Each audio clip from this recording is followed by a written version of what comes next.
भगवान श्री कृष्ण कहते हैं कि जो चीजें तुम्हें बिना मांगे मिली है, वो चीजें तुम यदि अपने लिए यूज कर डालोगे तो फिर तुमसे बड़ा चोर कोई नहीं। जो भी चीजें तुम्हें मिली है, पद मान प्रतिष्ठा, तुम्हें नेता बनाया गया, तुम्हें अधिकारी बनाया गया, तुम्हें व्यापारी बनाया गया, पैदाइशी अमीर, पैदाइशी समृद्ध, तो ये समृद्धि तुम्हारे स्वयं के उपयोग के लिए तुम्हें नहीं दी गई। श्री कृष्ण कहते हैं कि यदि उस समृद्धि को, उस पद मान प्रतिष्ठा को तुम अपने लिए उपयोग में लाते हो तो तुमसे बड़ा चोर कोई नहीं।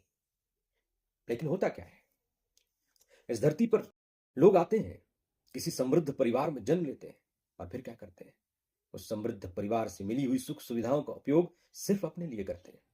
पैदा हो रहे थे तब मांग रहे थे कि मुझे अच्छा परिवार दे दो, समृद्ध परिवार दे दो, वहां पर जन्म दे दो, और वो जो समृद्धि है, उस समृद्धि का उपयोग ताउम्र में दूसरों की सेवा के लिए लगाऊंगा।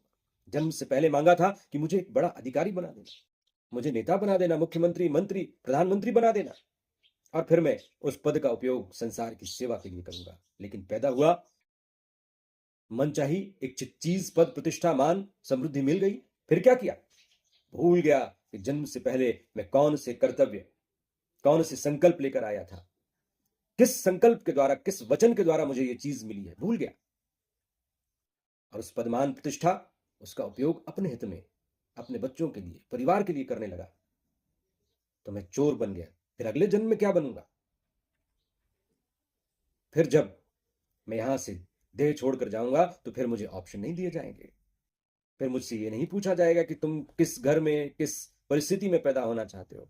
तब तुम्हें वहां पैदा कर दिया जाएगा जहां तुम चाहने योग्य हो, क्योंकि तुमने मिले हुए जन्म का सदुपयोग नहीं किया, मिली हुई परिस्थितियों का, समृद्धि का, सुख का, शांति का, धैर्य का, संतुलन का तुमने दूसरों के हित में प्रयोग नहीं किया। फिर तुम्हें मानसिक बीमारी के साथ पैदा होना पड़ेगा, शारीरिक बीमारी के साथ, इस तरह की विपत्तियों के बीच में पैदा होना पड़ेगा कि तुम्हारे सामने भोगने के अलावा कोई दूसरा उपाय नहीं रहेगा।